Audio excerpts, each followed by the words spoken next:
A new educational chess game. I have white and I'll start with the knight to f3. This is what's called the Reti opening, named after the former champion Richard Reti. My opponent plays knight to c6, and you may have noticed that there's no ELO rating displayed. That's simply because I'm playing in Zen mode on the Lichess playing area. So what is this Zen mode? Well, quite simply, I don't know my opponent's ELO rating. It's revealed to me at the end of the game, so there's a little surprise and a bit of suspense in this game. I'm going to play the pawn to d4. The move knight to c6 has the drawback of blocking the c7 pawn. The wing pawn won't be able to go attack the center, whereas my c2 pawn can come to c4. And that's what I'm going to do. I'm going to play c4 right away to try to divert his pawn out of the center. If he takes, I could easily get the pawn back afterwards, with moves like e3, for example. He doesn't take. I play knight c3, increasing the pressure on the d5 pawn, but the knight on c3 can also help me support advancing with e4. But he plays knight f6. He protects d5 and doubles the control over the e4 square so that I can't play e4. And so he's simply inviting me to play e3, which locks in the bishop on c1. So one might want to develop the bishop before playing e3. That's a very sound strategy, and I can do that. But after bishop g5, he can play bishop e7. He can unpin himself quite easily. I'm hesitant to do it. And I think I'm not going to do it, actually. I think I'm going to play e3 right away, with the idea of playing bishop d3, maybe kingside castling, and only then playing e4. I'll free the bishop and decide later whether the square f4 or the square g5 is the most suitable for my bishop. So if you bring out the bishop to f4 or g5 here, these are very good moves. But I'm going to play e3 because I think he won't be able to block my development with e4 anyway. He plays bishop b4, and maybe I made a mistake actually, because now he's pinning the knight on c3, so that's going to make pushing e4 more difficult. But I play bishop d3. If he takes my knight, I'll recapture, and I'll have two c-file pawns to attack his center. One capture on d5, and the other pawn can then advance. So here he exchanged on c4 and quickly plays knight e4 to attack my knight on c3. I could defend with bishop d2, but I'm going to defend with queen c2. Why queen c2? Because I'm also attacking his knight. If he takes, I recapture with the pawn, which strengthens my center. And in this position, since he exchanged on c4, he has lost some central influence. The d5 pawn no longer exists. I have a space advantage, and as you can see, he takes. So I recapture with the b2 pawn on c3, and now I have a pretty strong pawn center.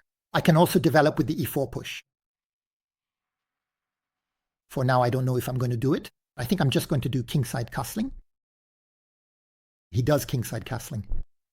So I have a better center. But what am I going to do with this center? First, I need to make sure he can't destroy my center.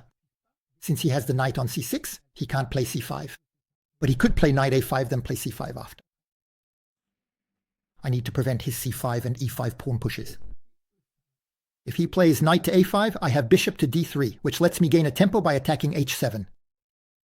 But whatever happens, I won't be able to completely block this c5 push. It will end up happening. So he's going to look for c5 or e5 pushes to undermine my center. I'll start by playing bishop d3. The idea is to attack h7 and provoke a weakness in his pawn structure. I want to see if it's the g6 pawn or h6 that is played. If it's the g6 pawn, weakening of the dark squares. I could play e4 and maybe infiltrate. But the move h6. In that case, it weakens the light squares a bit, so maybe I'd like to have the queen in front of the bishop to threaten mate. Because right now if I play bishop h7, he just moves away. But the h6 pawn can sometimes be the victim of a sacrifice. Right now, it's premature, of course. If I play e4, the sacrifice won't lead to anything. But it could become interesting a bit later, for example, e4 with bishop e3, queen d2, then taking on h6 would be interesting because after the recaptures, the queen takes back with mate threats on h7 supported by the other bishop. So I'm going to play e4, which frees the bishop on c1. And this capture on h6 is not interesting right now, but it could become so a bit later. My space advantage can sometimes allow for some rather unusual rook maneuvers. For example, rook to b1, rook to b5, and the rook comes to h5, especially if I've sacrificed and the rook could join the attack. But more typically, you see rook to e1, rook to e3, the notebook moves, and for example, rook to g3, attacking the kingside castling.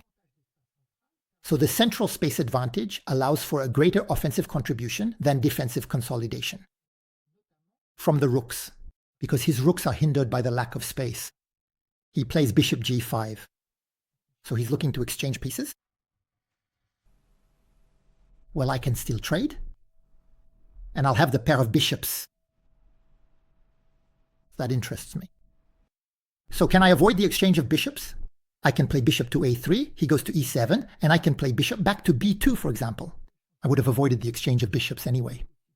But I can also take his bishop, he recaptures with the pawn, I damage his pawn structure a bit, and I gain the pair of bishops. Now getting the pair of bishops means I need to fight on the dark squares afterwards.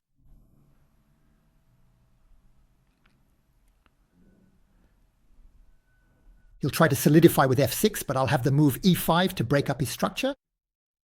For example, because he takes, then we take queen to d2. If he plays f6, then f5. If he takes, I can take, but then he exchanges queens afterwards. That's what's annoying.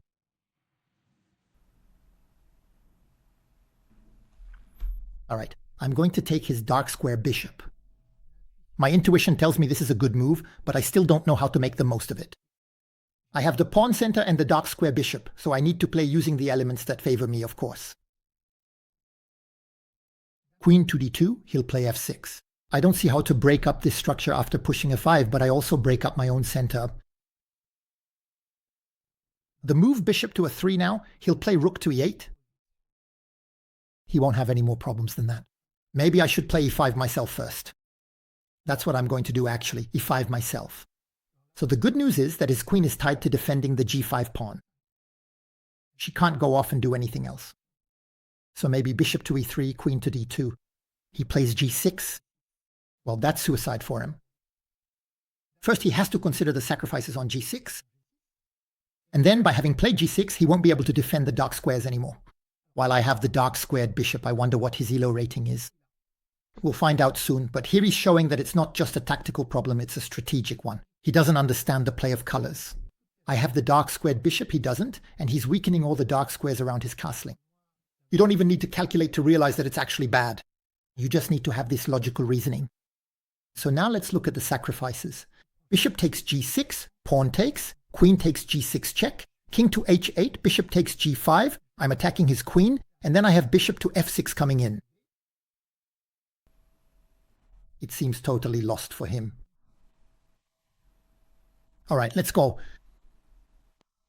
He waved the red flag like a matador in front of his bull. I can't help but go for the sacrifice on g6.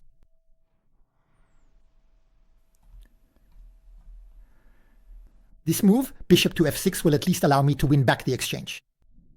But I'd really like to be able to bring a rook to the third rank to attack his king. But will I have enough time? If I do have time, I'll play f4 to get the f3 and h3 squares and go for mate.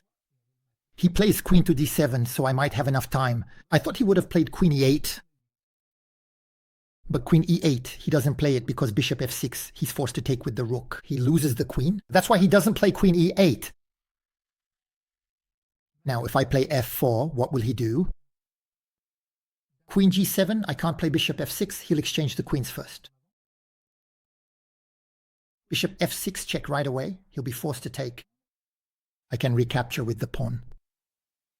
He'll play queen h7 and I'll have queen 8 check. He'll have queen g8.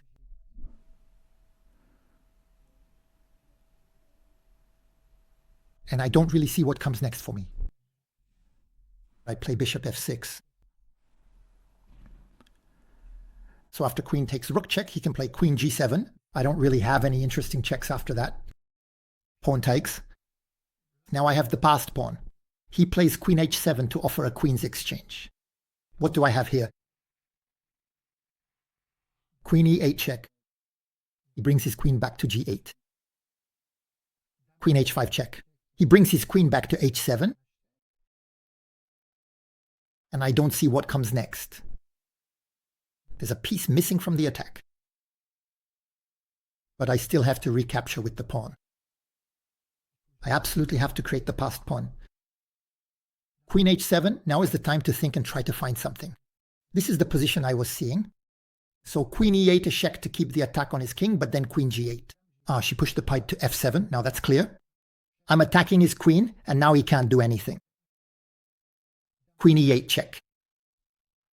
You see, when the moves are forced, you have to push the position a bit and everything becomes clear at some point. The moves you couldn't see before, you end up seeing them. So queen g8, f7, and it's won. And we'll be able to discover my opponent's hello ranking. Don't forget that he gave me the center. Then he gave me the pair of bishops. Once he gave up the dark squared bishop, he weakened his rock on the dark squares. And on top of that, he gave me a tactical combination with the sacrifice on g6 against his king. All that is a bit much to handle. So he plays queen g8, I play f7. So what rating will he have with all this information? I think my opponent's ELO rating is not higher than 1600 or 1650. But sometimes a stronger player can also have a bad game, completely miss their game. We'll see. So I take back, I make queen, and now it's going to be easy to win, of course. That's it, he resigned, and now we'll be able to find out his rating. So my opponent is rated 1793, but only in rapid games. He doesn't play in other time controls. So rapid games in the end are the same time control. That we just played, it's around 10, 15, 20 minutes, and we can see that he's already played 6,918 games. He's been registered for 2 years, so he does have some experience. So I got the highest accuracy score I've ever had in this type of rapid game, 99% accuracy. So that's a good achievement, and my opponent had 87% accuracy. So there's not much more to see in this game, you've already seen it. You can leave me likes, comments, share the video, and we'll see each other again soon for new adventures on the chessboard. Goodbye everyone.